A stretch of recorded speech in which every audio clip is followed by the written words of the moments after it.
পরিবে pizza বানানোর জন্য নিয়ে নিচ্ছি আমি পাউরুটি। আর পাউরুটিটাকে সুন্দর করে গোল করে কেটে নিচ্ছি। আর এখানে নিয়ে নিচ্ছি একটু অরিগানো পাউডার, একটুখানি গোলমরিচ ক্রাশ করে নিয়েছি। আর এখানে নিয়ে নিচ্ছি একটুখানি রসুন কুচি। তো অরিগানো পাউডার না থাকলে তোমরা অবশ্যই স্কিপ করতে পারো। আর নিয়ে নিচ্ছি একটা ডিম। তাওয়াতে দিয়ে দিলাম তেল, আর ওখানে দিয়ে দিলাম ডিমটা। এবার ডিমটাকে হালকা হাতে একটু করে নাড়তে থাকবো।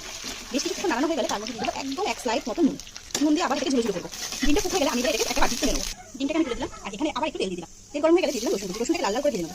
সেখানে দিয়ে দিলাম 1 চিমটে গুঁড়ো দুধ নয় কিন্তু এটা কি বলো তো, এটা হলো ময়দা। তাতে দিয়ে দিলাম নুন আর গোলমরিচ। গোলমরিচটা আমার গুঁড়ো নেই ঘরে, তার জন্য আমি দিলাম, ক্র্যাশ করে দিয়েছি। তোমরা গুঁড়ো থাকলে অবশ্যই করে দিতে পারো। কেউ যদি চিলি ফ্লেক্স খাও, ঝাল খাও, তাহলে অবশ্যই চিলি ফ্লেক্সও দিতে পারে। এবার এখানে দিয়ে দিলাম দুধ। দুধ দেওয়ার পরে এটাকে আমার ভালোভাবে নাড়াতে হবে। এবারে কাজ হলো শুধু নাড়িয়ে দেওয়া। নাড়াতে নাড়াতে এই দুধটাই হয়ে যাবে আমাদের কাছে চিজ, গরিবের চিজ। যখন এটা চিজের মতো হবে তখন দিয়ে দেবো এখানে সেই ভেজে রাখা ডিমগুলো। তারপরে ডিমগুলিকে ভালো করে এসে মাখিয়ে দিয়ে দেবো অরিগানো। যদি ঘরে তোমাদের অরিগানো না থাকে তাহলে অবশ্যই এটাকে স্কিপ করতে পারো। চাইলে তোমরা পাউরুটিটাকে ভেজে নিতে পারো একটুখানি বাটারে, কিন্তু আমি আজ বাটারে আর ভাজলাম না। এটাকে তোমরা চিকেন দিয়ে করবে, দেখবে আরো বেশি টেস্টি লাগবে খেতে। রেডি হয়ে গেল আমাদের চিজি পিজা।